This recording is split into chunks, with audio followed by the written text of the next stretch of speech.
Najua wanaume tunapambana sana, lakini dakika za mwisho.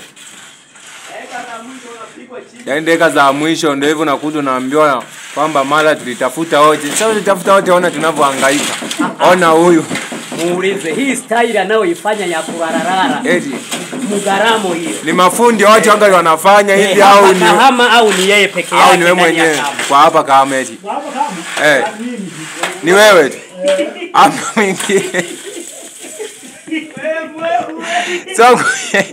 So kwa mbona tudanganya? Kwa hiyo sasa kumbe ni wewe tu. Kwa Kahama.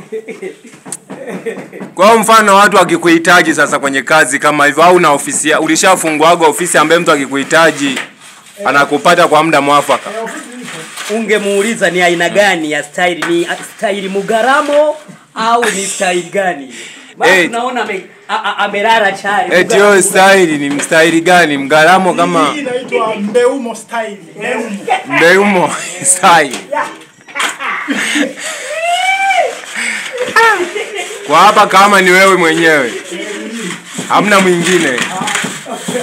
Kwa umesema ofisi yako inapatikana maeneo gani, ili mfano mtu anataka ujenzi wa nyumba, labda kazi yako ameipenda. Maana naona mtandao unatupia sana vitu vyako tunaviona.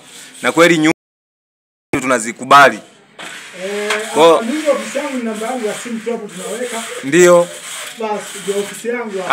Kumbe wewe hujafungua kwamba labda frame mtu anakuja moja kwa moja. Kumbe namba yako ya simu ndo ofisi yako. Ndo kazi yako. Kwa hiyo sasa sijajua maana kwamba una kazi yako ni hii tu ulipo au unakujenga au unajenga?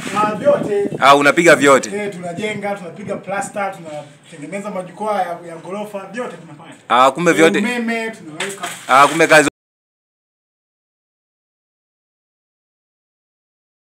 unamkabidhi nyumba imekamilika. Hata kama kitaka kabidhiwe funguo tunampa tu.